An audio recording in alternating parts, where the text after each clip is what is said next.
পাকিস্তানের বেলুচিস্তান প্রদেশের রাজধানী কোয়েটায় আত্মঘাতী গাড়ি বোমা হামলায় অন্তত ২৪ জন নিহত ও ৭০ জন আহত হয়েছেন। রবিবার সকালে নিরাপত্তা বাহিনীর সদস্য ও তাদের পরিবারের সদস্যরা ঈদের ছুটি উদযাপনে বাড়ি যাচ্ছিলেন। আর এমন সময় তাদের বহনকারী শাটল ট্রেনে হামলা চালানো হয়। হামলার দায় স্বীকার করেছে বালুচ লিবারেশন আর্মি। সুব্রত গাইনের রিপোর্ট। পাকিস্তানের বেলুচিস্তানে ট্রেনে হামলার ঘটনা নতুন নয়। এর আগেও বেশ কয়েকবার হামলার ঘটনা ঘটেছে। এবার শাটল ট্রেনে আত্মঘাতী গাড়ি বোমা হামলা। পুলিশ ও স্থানীয়রা জানিয়েছে, শাটল ট্রেনটি বেলুচিস্তানের কোয়েটা ক্যান্টনমেন্ট এলাকা থেকে যাত্রী নিয়ে জাফর এক্সপ্রেস ট্রেনের সঙ্গে সংযুক্ত হওয়ার উদ্দেশ্যে যাচ্ছিল।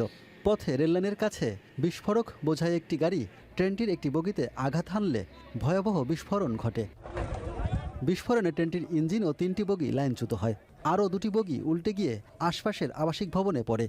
নিহতদের মধ্যে একটি ভবনের বাসিন্দারাও রয়েছেন বলে জানিয়েছেন নিরাপত্তা কর্মকর্তারা। ঘটনার পরপরই পুরো এলাকা ঘিরে ফেলা হয়। শুরু হয় উদ্ধার অভিযান। ছড়িয়ে পড়া ভিডিওতে পুড়ে যাওয়া যানবাহন, ক্ষতিগ্রস্ত ভবন, ছড়িয়ে ছিটিয়ে থাকা ধ্বংসাবশেষ এবং ধোঁয়াচ্ছন্ন রেললাইন দেখা গেছে।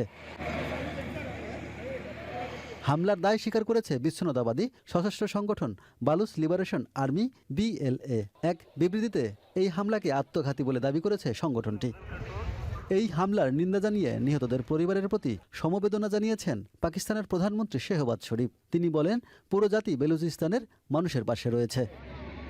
গত বছরের মার্চে একই সংগঠন জাফর এক্সপ্রেস ট্রেন ছিনতাই করে শত শত যাত্রীকে জিম্মি করেছিল।